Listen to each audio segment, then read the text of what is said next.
Evening guys, Stag is back, and tonight we're showing you a step-by-step guide of how to make a molasses, Epsom salts and a little bit of banana tea mixture for your flowering plants to give them that extra kick and to get them flowering and get those flowers popping.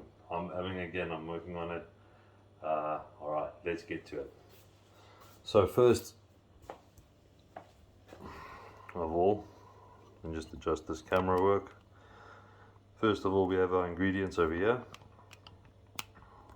We have Epsom salt, which was proudly sponsored to us by Grow. We've got some blackstrap molasses,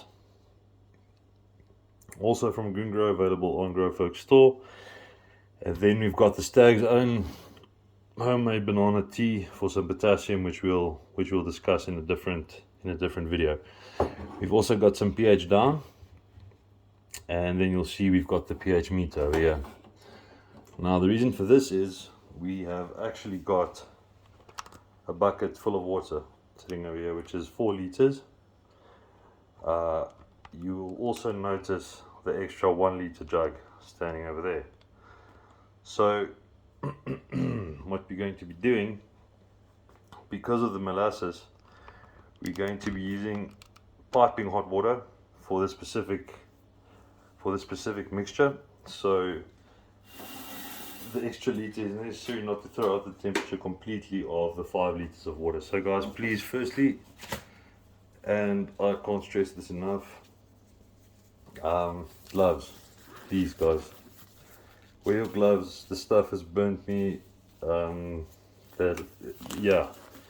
This acid, pH down, all that kind of stuff, it's given me horrible burns. Use gloves, latex if you can. There are probably better gloves out there. I found the black latex works fantastically well. So firstly, we'll start off with some boiling hot water into the Pyrex glass, and we'll take that straight up to 1 liter,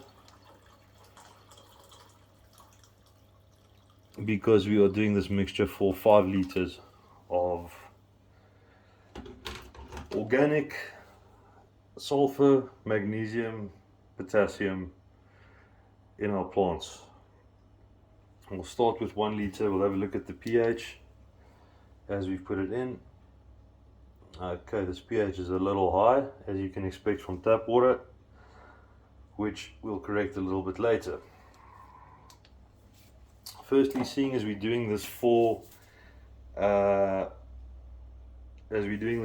liters, we'll be adding the molasses to get it dissolved, and we'll be adding 10 mils for every milliliter of water that we are using. So we're using 50 milliliters of water, so we'll be using 5 liters of water, so we'll be using 50 milliliters of blackstrap molasses, which we'll be adding now, hence the boiling water. The boiling water really helps you get the molasses off of your spoon. It has to be said that you can't really overfeed your plants with these organics. They are really all organic materials, and there is not really any overfeeding. It's just more wastage if you give too much. The plants can only uptake a certain amount. So I think, if I'm correct, we are on about 10 mils now. So 10, that's 15. As you guys can see, it's just running off of the spoon. Water is piping hot. That's 20. We're going to be adding this 1 liter mixture to the 4 liter tap water we have behind me. Hence the temperature change again, and this is going to be extremely concentrated. This 1 liter, so please guys, do not feed this to your plants under any circumstances. First, I'm mixing for 5 liters of water, not for one. So please take into consideration your direction, your manufacturer's directions on how to use their products. Please do not just go and mix the way I'm mixing. Take into account the amount of water you're using, the amount of water you're spraying, and work according to that. So that's our blackstrap molasses done, which is going to bring in some sulphur. Fantastic. Our Epsom salts for some more sulphur, and our Epsom salts we're working on 20 grams per 1 liter of water. Now because we've added blackstrap, we're going to not add 100 grams of Epsom salts, because Epsom salts essentially also add sulphur, so we're going to be adding a little bit less than that. I'm not going to be adding 100 grams, I'll probably be adding about 50 grams.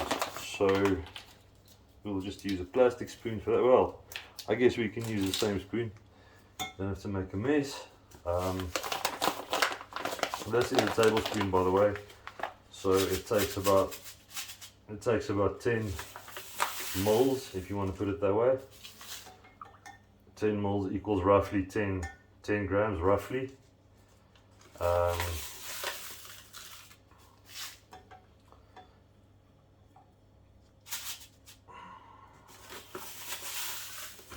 That.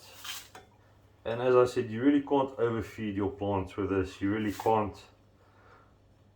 You really won't see any nutrient burn on your plants from doing this. Just please, for God's sake, don't pour this mixture in a 1 liter container over your plants.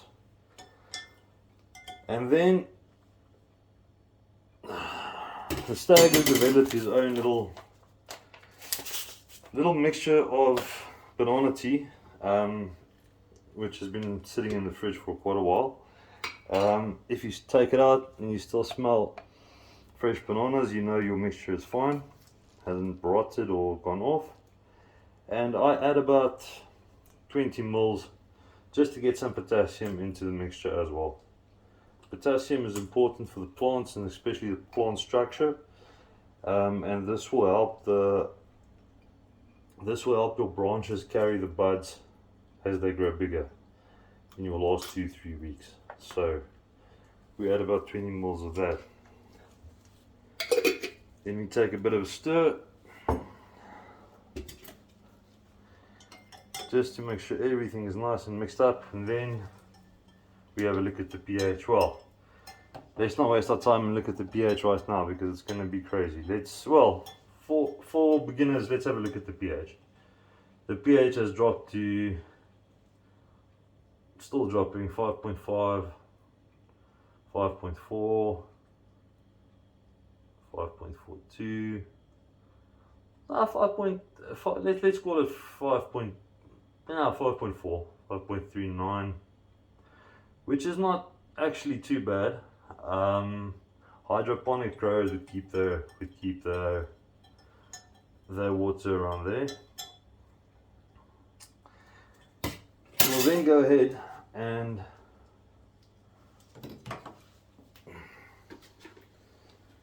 we will mix.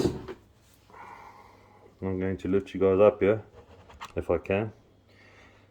Okay, yes I can. We're going to mix. This is 4 liters of normal water. Our mixture into our plain normal tap water, which showed us a pH of 7.84, which was not ideal. Now our mixture here should bring down the pH of this water pretty much to an ideal level where we want it. So we've got about 5 liters here now. Apologies, I saw the camera was a bit off center there. We've got about 5 liters here now, more or less. Stirring up, making sure all the Epsom salts and all the liquids are dissolved. And then where's our handy pH pen? Ah, I see you. Okay, our handy pH pen. Remember guys, just to wash it off a little bit, just sort of get a little bit of a calibration there. You'll see the pH pen, normal water running up to about 7 again, just over 7, just to wash it off, just to get correct readings. And let's see what we have now. I'm sitting at about 5.9, 6, and I'm pretty happy with 6, I have to tell you. I find that most novice growers tend to have their pH way too high because they use simple tap water, which is usually chlorinated. The chlorine obviously is not good for you, but the chlorine pushes up the pH of the water. It's supposed to drop the chlorine, but it needs to have a chemical reaction with something else. We also put fluoride in the water, which does increase the pH of the water. But this is quite stable at 6, and I'm pretty happy. Let's just give it a stir. Let's just have a look. I'm pretty happy with 6.1. Yeah, and that's going into the flowers. Guys, thanks for watching. Please press the subscribe button at the bottom. Please subscribe. Please press the ring button, and yeah. Join our Patreon account. There are loads of free goodies going out on there, and then obviously our Instagram account. And that's the stag out.